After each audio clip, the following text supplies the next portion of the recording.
سب سے پہلے چیئرمین پاکستان پیپلز پارٹی بلاول بھٹو زرداری کے اہم بیان کا ذکر کہتے ہیں سیاسی شکایات اور اختلافات کا حل جمہوری آئینی اور پرامن ذرائع سے نکالا جانا چاہیے۔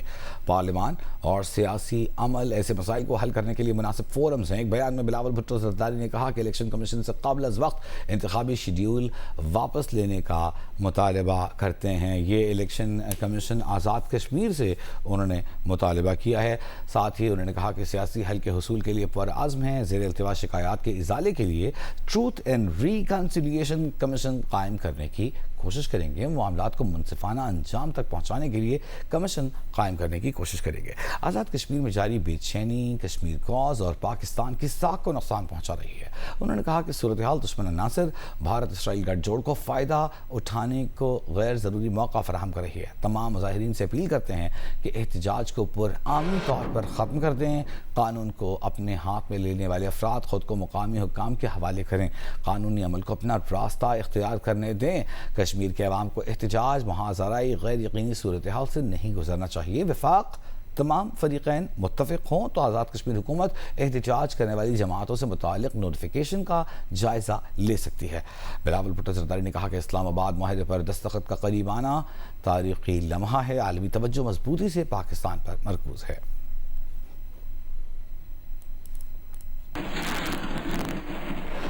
اور اب بات کریں گے ایران امریکہ جلد ہونے والے معاہدے کی۔ امریکی صدر ٹرمپ نے اعلان کیا ہے کہ ایران کے ساتھ امریکہ کے معاہدے پر آج یعنی اتوار کو دستخط ہوں گے۔ انہوں نے کہا کہ معاہدے پر دستخط ہوتے ہی آبنائے ہرمز بھی سب کے لیے کھل جائے گی۔ ٹرمپ نے کہا کہ جب سکون ہو جائے گا تو امریکہ مناسب وقت پر جا کر جوہری مواد کی باقیات حاصل کر لے گا۔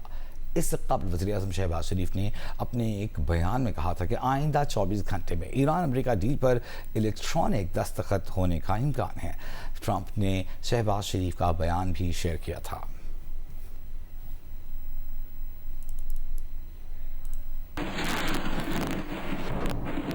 مگر کہانی میں ٹویسٹ ہے۔ معاہدے پر دستخط کے امریکی صدر ٹرمپ کے بیان پر ایرانی پاسداران انقلاب فورس کا کہنا ہے کہ ایرانی مذاکرات کار آج کسی معاہدے پر دستخط نہ کرنے کا بتا چکے ہیں۔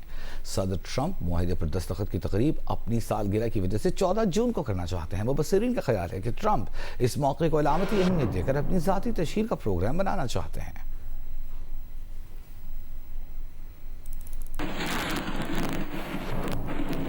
قطر کے ایک وفد نے آج تہران کا دورہ کیا ہے۔ ایرانی خبر ایجنسی کے مطابق قطری وفد نے ایرانی حکام کے ساتھ اسرائیل کے ساتھ جنگ کے خاتمے پر تازہ ترین پیش رفت کا جائزہ لیا۔ دورے میں شریک حکام اور گفت و شنید کے متعلق مزید معلومات سامنے نہیں آئیں۔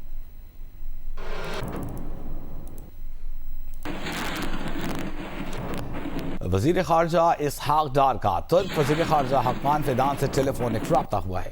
ترجمان دفتر خارجہ کے مطابق ٹیلی فونک رابطے میں خطے کی بدلتی صورتحال، ایران امریکہ مذاکراتی پیش رفت پر تبادلہ خیال۔ اسحاق ڈار اور حقان فیدان نے ایران امریکہ مفاہمت کی جانب پیش رفت کا خیر مقدم کیا۔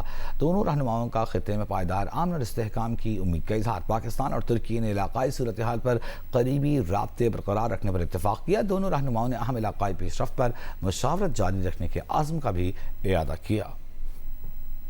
اگر ڈیجیٹل انٹیگریشن کاروبار کی نہیں کرائی تو جرمانہ ہوگا۔ فیڈرل بورڈ آف ریونیو نے اگلے مالی سال سے ڈیجیٹل نظام میں شامل نہ ہونے والوں پر بھاری جرمانے تجویز کیے ہیں۔ کاروبار کو ڈیجیٹلی انٹیگریٹ نہ کرنے پر 10 لاکھ روپے تک جرمانہ اور مقررہ مدت میں انٹیگریشن نہ کرانے والے کاروبار کو سیل کرنے کی تجویز دی گئی ہے۔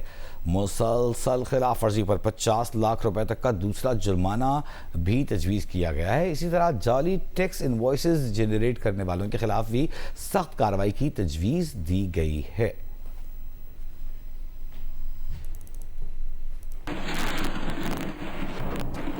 سینٹ کی قائمہ کمیٹی برائے خزانہ کے اجلاس میں پیپلز پارٹی کے سینیٹر شیری رحمان نے وزراء اور حکام کی عدم موجودگی پر سخت احتجاج کیا۔ انہوں نے کہا کہ بجٹ کے بعد اہم کمیٹیوں کے اجلاس جاری ہیں مگر نہ کوئی وزیر موجود ہے نہ chairman F B R. Committee کے سوالات کا جواب کون دے گا؟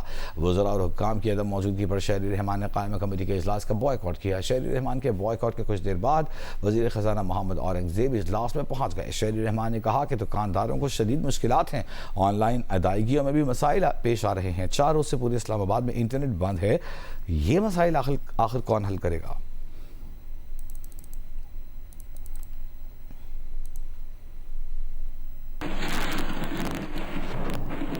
آئندہ مالی سال کے لیے قومی اسمبلی میں پیش کیے گئے بجٹ میں زرعی شعبے کے لیے اہم مراد کا اعلان کیا گیا ہے. اس کی تفصیل آپ کے سامنے رکھیں گے اس رپورٹ میں.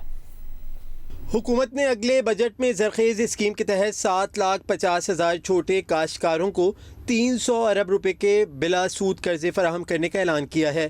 زرعی مشینری بشمول ٹریکٹر، کمبائن ہارویسٹر سمیت ڈیوٹی فری درآمد کے لیے 5 ارب سبسڈی کے لیے مختص کیے گئے ہیں. اس کے علاوہ 12 ایکڑ سے کم رقبے کے مالک کسانوں کا 1,500 روپے فی ایکڑ سبسڈی دی جائے گی. کھاد کی قیمت کم رکھنے کے لیے کھاد فیکٹریوں کو 20 ارب روپے کا پیکج دیا جائے گا. جلد خراب ہونے والی فصلوں کو محفوظ بنانے کے لیے سٹورز تعمیر کرنے کے لیے 7.1 ارب روپے مختص کیے گئے ہیں. بجٹ دستاویز کے مطابق موسمی تبدیلی سے نمٹنے اور زرعی شعبے کو نقصانات سے بچانے کے لیے عالمی بینک کی مدد سے $20 کروڑ مختص کیے گئے ہیں. بلوچستان میں زرعی ٹیوب ویلوں کے لیے 3 ارب سبسڈی دی جائے گی. یوریا کھاد کی قیمت کم رکھنے کے لیے 10 ارب روپے کی سبسڈی دی جائے گی. وزیر اعظم یوتھ بزنس اور زرعی پروگرامز کے تحت 20 ارب مختص کیے گئے ہیں.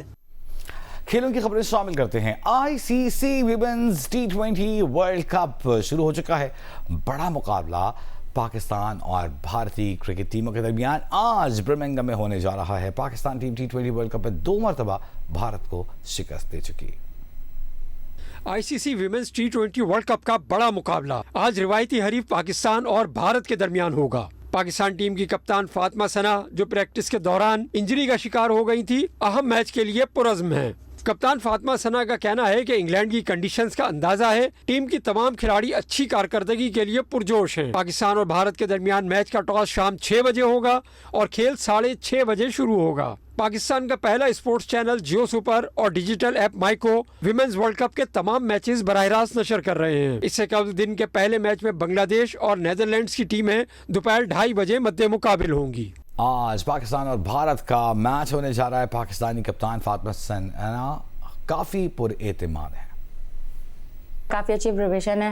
کافی ٹائم سے یوز ٹو ہیں اسی انوائرمنٹ پہ اور بیک ٹو بیک کرکٹ کھیل رہے ہیں. اب وہ ٹائم ہے کہ ایگزیکیوٹ کریں. اچھے ردم میں سب اور اچھے کانفیڈنس میں. آبویسلی جب ایسے ورلڈ کپ کا پہلا میچ ہوتا ہے ساری ٹیم ہوپ فل ہوتی ہے کہ وہ اپنا بیسٹ دے. ساری لڑکیوں کا کانفیڈنس بھی بہت اچھا ہے. اس ٹائم پہ جیسے پتہ ہی ہے کہ ایونٹ ہے تو اس میں ہم لوگ ڈے بائی ڈے چلیں، نہ کہ یہ سوچیں کہ ہمارا گروپ کیا ہے اور کیا ہے. تو اوبیسلی جس دن جس کے ساتھ میچ ہوگا اس دن وہ جیتنے کی کوشش کریں گے تو ریزلٹس آٹومیٹکلی اپنی فیور میں آئیں گے. 4-5 پلیئرز ایسے ہیں جو کافی ٹائم سے کھیل رہے ہیں ٹیم کے ساتھ اور کافی ورلڈ کپس بھی کھیل چکے ہیں، چاہے وہ منیبا ہو، چاہے وہ عالیہ ہو، چاہے وہ ارم بازی ہو. تو یہ کافی ٹائم سے کھیل رہے ہیں سارے. بٹ یہی ہے کہ اس ٹائم پہ ہم کوشش کر رہے ہیں کہ مکس اپ کر سکیں، چاہے وہ یوتھ ہو یا ایکسپیرینس ہو، سب مل کے کھیلیں.